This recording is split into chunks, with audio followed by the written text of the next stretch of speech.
we go. Another hard-nosed challenge. We walk up, we see a mud pit, and not only that, TJ lets us know that Turbo's not going to rejoin. Looking at this challenge, we could use Turbo, right? Like, to see that dude unleashed in this mud pit going after balls, woo, be scary. But nonetheless, can't be professional. You gotta go. So here we are now. Team USA down a player, but I think we're okay. I remember this challenge being scary, but you know, anything where I have to kind of put my body on another girl, I always feel confident because I know that I have size on my side. So no matter what, I felt pretty good about it. Nani was a girl on her team that had to sit out, so she was, out of all the girls that are on our team, except for Ninja, like Nani and Ninja are kind of both on the smaller side, but Nani's taller. So at least we didn't lose like a me or a Cam or a Cara. We had some like big girls out there. I mean, it's crazy because no matter what, the girls on our side, like Cam wasn't afraid to get fucking dirty, but like Cara was just kind of like standing off to the side. She wasn't really like getting in there. I mean, I had to dive in and get the ball every time to throw it to her so that she could make it to the last round. I almost like sacrificed myself to get her to the next round just so we could try to win this game. But, I mean, it didn't work. This was a challenge that I was like, man, it could go either way because these UK boys, they grow up playing soccer and rugby. You know, I know Joss and Rogan both played rugby, and that is pretty much exactly what we're playing here. Get into the center, get those balls out. You know, you're going to have a ruck in there, and then it's open field tackling. You're heading for the wings. So I really thought that this one could go either way. And ultimately, they all blamed it on Jordan throwing the challenge, which is just completely untrue. It didn't even look like he tried to throw it. It looked like he made a really bad tackle. And that's fine. If you look at Jordan next to these other guys, size-wise, Jordan is not a big dude. He might be really strategic, he might be really smart and really fast with great endurance, but that doesn't mean that in a tackle, one-on-one tackle, he's gonna win every single time. You have to be realistic. You have guys like CT who are like 250 pounds. I mean, I don't really know if you're that much, but like, I wouldn't be surprised, you know what I mean? So you have guys who are huge. Cara's all like, oh no, Jordan's throwing this. Because Jordan's throwing this, we're gonna throw Tori into elimination. Bro, I fucking lost my shit. How dare you put me into an elimination when I'm the girl on the team week after week and the fucking crate expectations, running my ass off with so many crates. I never stopped running. In the mud pit, I'm the only reason why Cara made it to the last round of that mud pit. There's definitely, in the fucking, anything where we had to do anything with brute strength, I was the one girl on the team who was carrying all the weight. Clearly one of the strongest girls on our team. So how fucking dare you, bro? Like, how dare you put me in there? Let's address this elephant in the room. I know what I did, and that was a terrible, terrible tackle on Theo. I mean, my high school coaches are gonna absolutely kill me because it was a terrible tackle. Mind you, I had just been roughed up by Rogan and CT fighting for that ball, so I'm just kind of like, God damn it, I do not want to go up against this 6'7", 225 dude. I'm just gonna dive at his knees. I'm gonna catch heat for that one for a while. That ought to be a meme. I deserve to be a meme after that. Oh, sorry. Luckily, I have a fiance who likes to beast on people, and she made up for it. You know, between saving me from Turbo and getting in there and tackling all these girls, Tori's got my back. Regardless, I'm not worried if I'm in a dark alley with her. I can't say enough about Tori and getting in there, being hard-nosed. You look, Tori was the first one in to get those balls for these girls. I mean, to be honest, the only reason Cara lasted as long as she did, Cara didn't even go in there. If y'all look, she never dived for a ball. She just waited for Tori to toss her the ball. Hey, that's a strategy. I get it. But you can't be coming at my girl later on because she's the one who's getting in there, getting dirty, getting rough. So, proud of you, Tor. And I just remember being in front of the tribunal being like, fuck these hoes. If you really want to make a big game move, put me against the strongest person on the US team right now. I'll take her out and then I'll join the UK team and then the game will shift. And they were like, no way, this is crazy, this is awesome. But the UK team was so manipulated by Pauly at this point that they were willing to throw in their best girl player just to keep the numbers for their alliances in a good spot. It's literally so fucked up because what Pauly and Cara had the ability to do was control the UK side so that they basically weakened their team because these individual players were afraid to go into an elimination. So it was a really strategic move, and honestly, you got to give them to them because they really had their foot on their neck. And as much as I hated the strategy, you can't knock them because it was fucking impeccable. What a backfire, because I missed this stupid tackle. Maybe that would have been the tipping point, right? Maybe if we would have went a guy up in the beginning, we would have won that. And ultimately losing this challenge sends Tori into elimination. Hindsight 2020 wouldn't change it. In the moment, we're like, shit, we didn't think that we'd be going in for at least another challenge or two because we figured that Pauly wanted to win more so than he did want to just have power. We were sorely mistaken. For us, I thought it was a very clear strategy to, if we lose, we should go for the weakest player, but I was naive enough to think that Pauly would give up power, and we have enough people on the USA team that are really good that if he lost one or both of us, I think it's pretty evident that he doesn't care and that he thinks that they can still win without us. So good luck. And for me, sitting at that nominations table, there was no way on principle, there was no way we were going to give in to what Pauly wanted. I mean, the fact that he sat there so smug and said, it's either Nani or your girlfriend.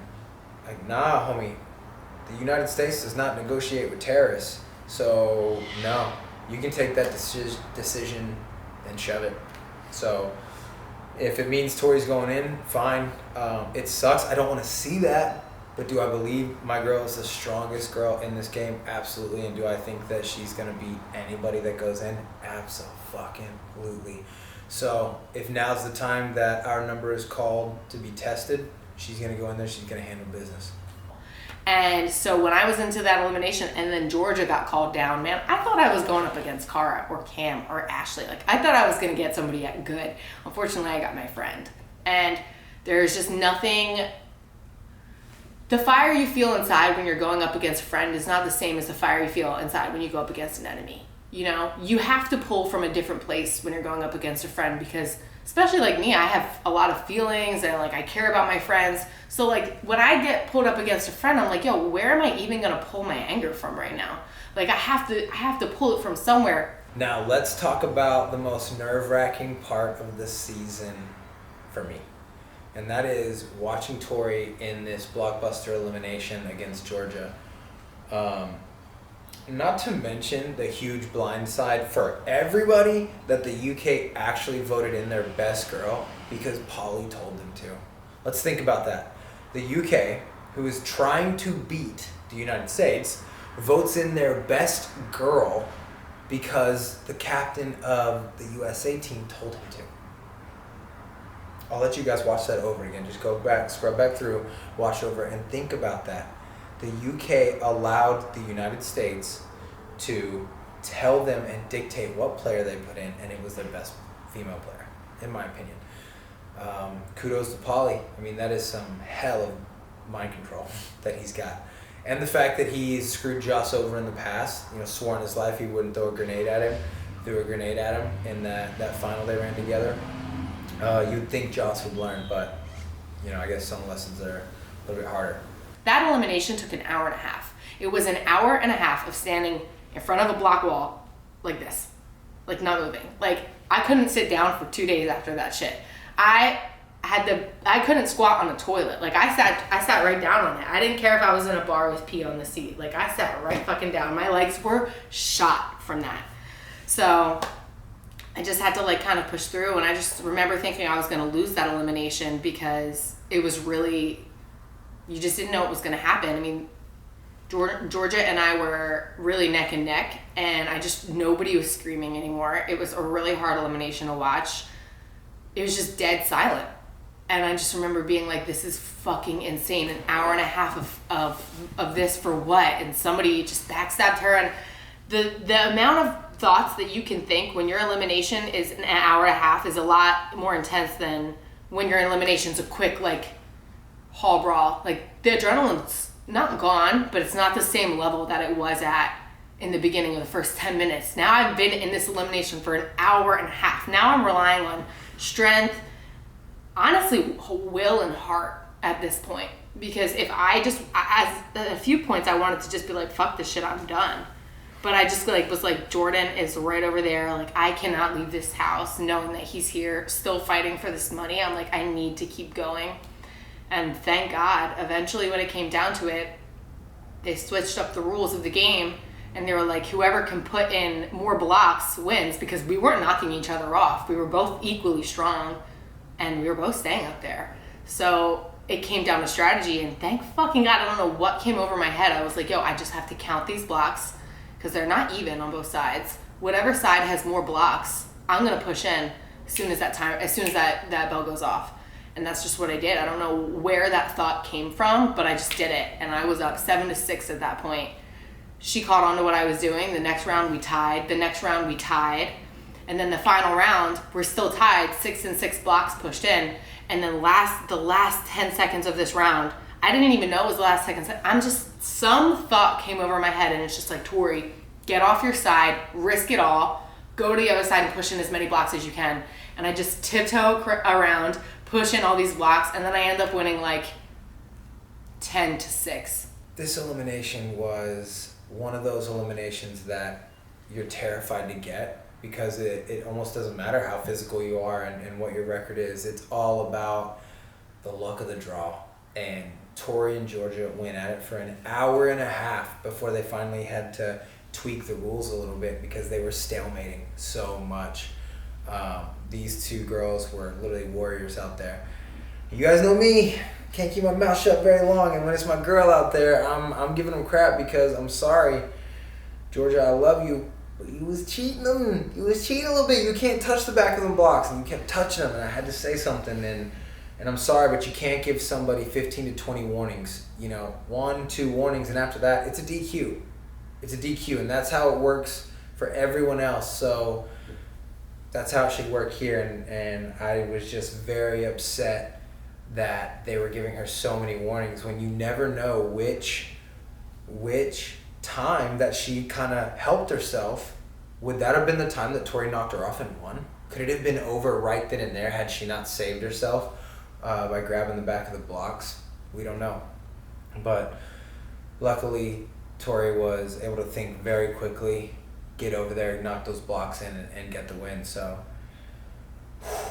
my heart was pounding through my chest. And obviously I had to give TJ a really big apology afterwards, but I was like, dog, it's my girl in there, and he was like, hey, it's already forgotten, man, I get it. I got a wife at home too. And I was like, thank you, man. So extremely proud of both Georgia and Tori, but can't mess with us. So Tori, going to the UK. And I just remember this feeling of relief, because all of this work, it took an hour and a half just to send home a friend who's bawling her eyes out, so sad. And then I had to make a decision, am I gonna go to the UK, who literally just threw in their best girl, so now I know they're not playing smart, or am I gonna go back to America, where they're gonna throw me in anyway? And I just remember being like, well, the only thing that's really gonna send me to the UK is the fact that I swore on my family's life, because I did that on national TV, and I really love my family, so I'm not gonna not go if I swear on my family's life. So if there's any lesson I learned from this now, it's don't swear on your family's life, because then you don't have to do anything. You're not held to any promise. And because I'll say I promise I won't do that, but fuck it, that's an empty promise. You swear on your family's life, it's pretty fucked up. Well, here it is. We are the first people to actually utilize the switch rule. This is something I had been thinking about for a minute, and I had been telling Tori, hey, the way these numbers are going, we might look at switching. You know, maybe we go to the UK team and they see us as additions and they kind of give us a little power over there. So I was very, very vocal with Tori about, hey, when you win, you need to switch. And beautiful. I think that it's way more important to have strong females on the team. I truly do, because the team is only as strong as the weakest link. And I'm sorry, biologically, when there's weight and when there's carrying and there's running, we need the guys to do that. And I think those workhorses are going to be there. But when you can have the females that are there and they are workhorses right there, that sets your team so far above. I think the women really control how this game goes physically. And I really think that Georgia was one of the strongest girls for them. 'Cause she's not a quitter. You know, she really keeps going. The same with Nani. You know, no, Nani doesn't have challenge wins in her past, but I'm telling you, I've worked with Nani many, many times on many challenges, and she will not quit, and she will not refuse to do anything. You tell Nani, hey, we need this done, you got to go do it. Bam. She's going to do it. She's not going to argue. And that to me is hugely, hugely valuable. It's priceless. Honestly, it's priceless to have that kind of a mindset. Because it's honestly, I think it's rare in this day and age to see how just gritty that some of these girls can get, and it's truly inspiring. Because when I see that happening, I'm like, hell yeah, I'm gonna pull through even more and make it happen for them too.